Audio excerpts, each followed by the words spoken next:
Hello everybody, this is Gabriel. I had already sent you the top-down analysis for this week, beginning of the week, and as I've outlined and explained it, it's kind of I foreseen a little bit a difficult week because we are having like counter trend moves against the trend of the overall time frames. So what we see here on the where we see actually that's what happened here on the daily. We can see nicely, we can see a big move up. And going back to the monthly, well, that's a counter trend move and an up move against the overall downtrend. You can see nicely here. Sometimes these counter trend moves can be very aggressive and volatile in that way that we see here. So I've been able to take a trade in the New Zealand yen on the 15-minute chart. So I've entered that. When was that? Yesterday. Yeah, that was yesterday. It developed really nicely, and I just wanted to show you like how it different stages of how it developed. So far it has achieved I think a little bit more than 6R. We're just here about to take that stop run level, hopefully above the big number 77, and my stop run now is pretty tight. I'm happy to get stopped out because I don't see much potential here anymore. We've broken through different stop run levels, so we've just approached the last one up here, and as you can see, well, the next level is actually up here, the next light gray line. So that's a long way to go, and actually, the potential that was in here in the chart was actually reaped. That's why I've got a very tight stop to take profit and get out of this trade. But let's start from the beginning. Right, so this is a pattern on the 15-minute chart. That's an S2 pattern.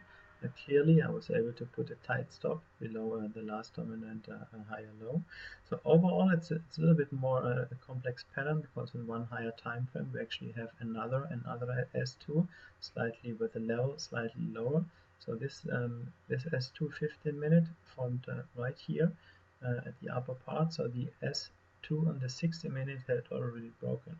However, I did not trade the 60-minute S2 because 2 time frames higher price is overextended, so I was not able, this S2 didn't fulfill the rule set. However, on one higher time frame later on, the 15-minute S2 triggered, so I was able to take that. So on the 50-minute chart, all looks good. TC1, TC2. Well, obviously we are overextended in TC3. That's a negative. But I'm not so much. I wasn't so much concerned about this because we have just broken these highs. We had just broken those, so it's in full force of stop run move.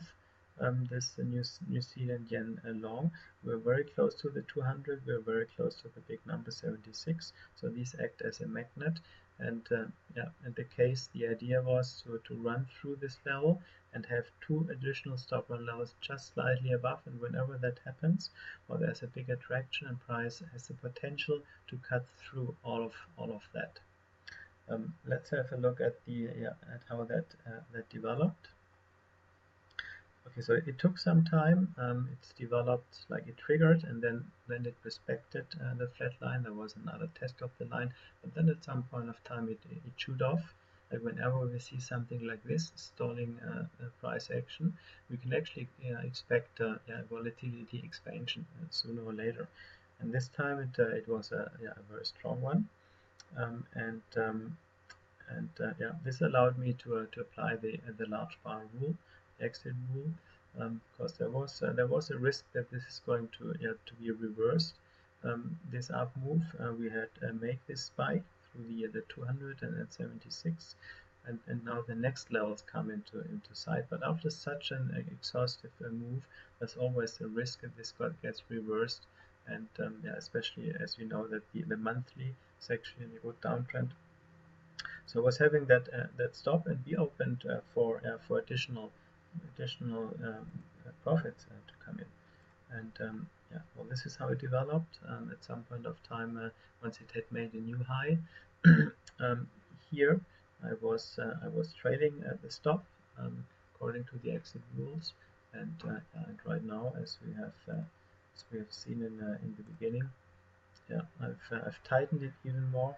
Well, there's still potential in here, like a spike above towards the, I don't know, 77.20, 77.40.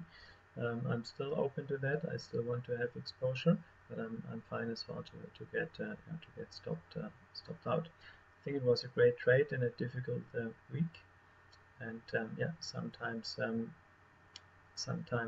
good pattern setup, even with, and even that, yeah, even though we're not trading with the higher time frames, if there's a good pattern on a lower time frame, and TC1 and TC2 actually are aligned and fulfill the rule set, and there's good potential for a quick counter trend move, then this is always yeah, possible as well. So I prefer to trade with the trend. So I would have preferred obviously to have a short trade. That would have given me more edges from the higher time frames, more positives. But still, once in a while, yeah, this can happen. So it's not something you should look for in every trade. It's kind of a rare happening here, and it's just something I wanted to share with you. Thank you.